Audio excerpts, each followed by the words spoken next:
Bom, é hora de falar de Getúlio Vargas, enfim, esse marco da política brasileira, um cara que até hoje, enfim, influencia de um modo ou de outro a cena política, seja porque ainda se fala em herdeiros do Vargas ou gente se opondo a políticos que são supostamente herdeiros do Vargas e gente que critica digamos assim, o legado varguista acaba repetindo ele em alguns sentidos. Então, uma figura muito importante na política brasileira e uma pessoa sem nenhum senso de espaço fotográfico. Dá para ver por essa imagem aqui que, enfim, ele não sabe como se posicionar numa foto. Talvez seja culpa do fotógrafo e eu esteja sendo um pouco injusto, mas não custa nada levantar essa hipótese. Bom, antes de falar dele exatamente, vamos falar um pouco do contexto de onde ele veio. E, como todo mundo sabe, ele veio do Rio Grande do Sul, uma região marcada por conflitos longos, sangrentos, intensos, que mobilizaram a população, dividiram a sua elite, dividiram, enfim, o povo de uma maneira geral. Conflitos que vão desde o início do Império, lá a Guerra da Cisplatina mobilizou muito aquela região, depois a Farroupilha, né, essa imagem é uma imagem da Farroupilha, depois a intervenção no Uruguai, já com Dom Pedro II, a Guerra do Paraguai mobiliza muito aquela região, e já na República você tem a Revolta Federalista, que tem uma raiz ali numa divisão do Rio Grande do Sul, que é intensificada e os rancores aumentam de um lado e do outro e vão durar quase que até o fim da República Velha. Bom, mas o Rio Grande do Sul, claro, não é marcado só por conflitos. Para o que nos interessa aqui, o positivismo também é um dado fundamental. Quem lembra de estudar isso, ou de ver isso em algum lugar, talvez se recorde que o positivismo foi muito forte no exército brasileiro. O exército, enfim, foi muito influenciado pelo positivismo do Augusto Conte, e isso, inclusive, está lá na nossa bandeira, né? Ordem e progresso, isso era uma coisa forte, né? A ideia do progresso vindo da ciência, vindo de um pensamento racional, essa ideia da evolução da sociedade. Esse positivismo não teve muita entrada na população civil brasileira de uma maneira geral, mas no Rio Grande do Sul teve. E ela foi lida de alguma maneira, assim, foi adaptada para a realidade brasileira no primeiro momento e sul-rio-grandense depois. E os elementos importantes disso era a defesa de uma ditadura, acreditava-se num governo forte, num executivo forte, achava-se que era preciso de um executivo forte, digamos assim, ilustrado, que seria capaz de puxar o país para frente, qualquer país, isso estava lá no Augusto Conte, embora os positivistas do Sul, enfim, fossem mais adeptos a um governo repressivo, com censura, do que estava lá nos originais do Conte. O positivismo, tanto do Conte quanto do Rio Grande do Sul, também dava muita ênfase na intervenção econômica.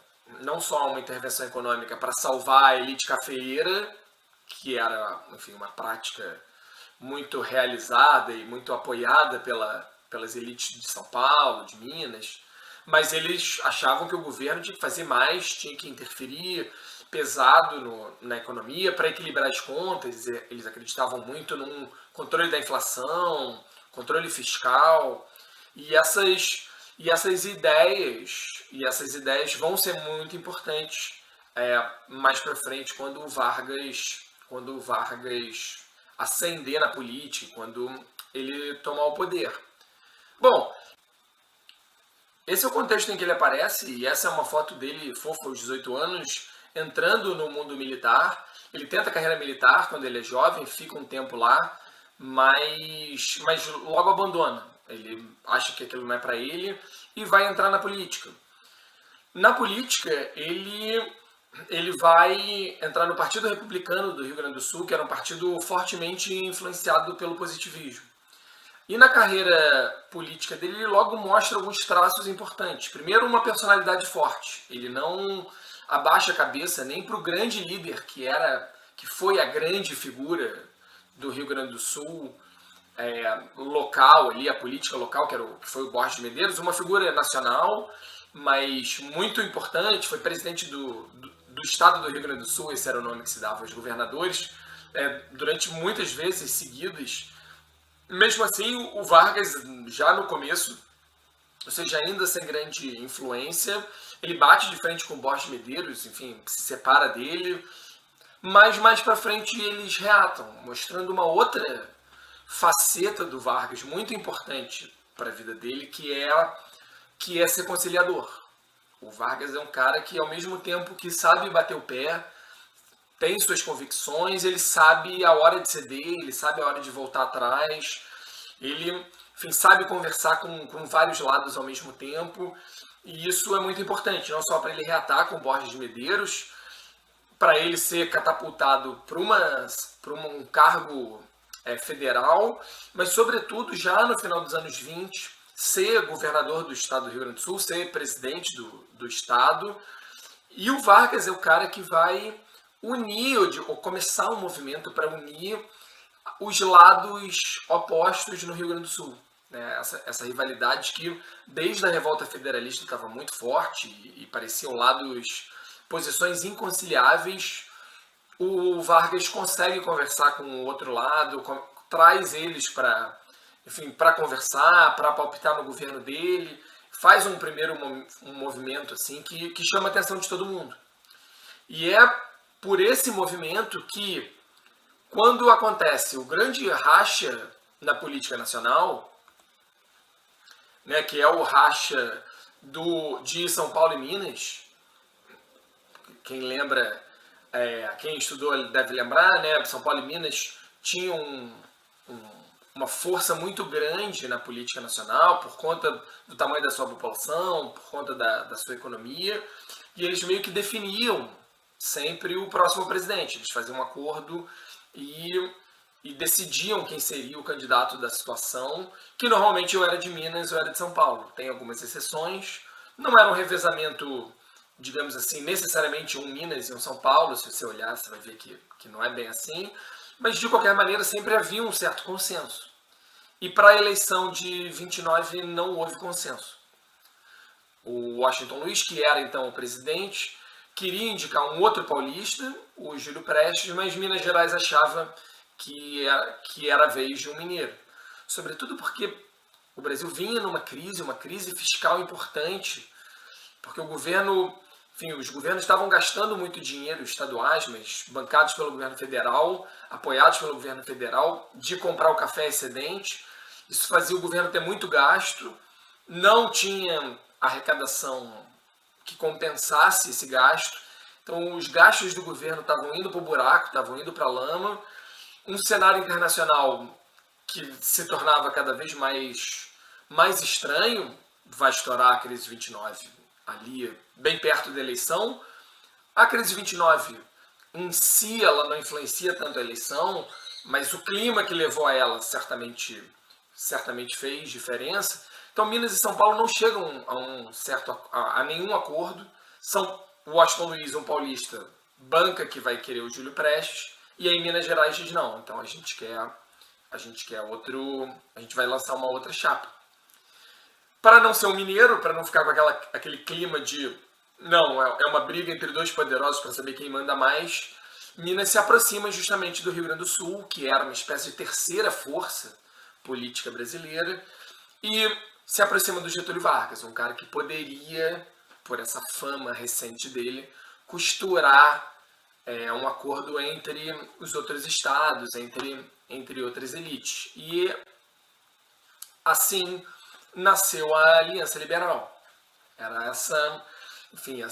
esse partido, digamos assim, essa coligação puxada por Minas, secundada pelo Rio Grande do Sul. O Rio Grande do Sul estranhamente unido, né, por conta das ações do Vargas, e uma série de outras elites insatisfeitas com a hegemonia paulista durante todo esse tempo.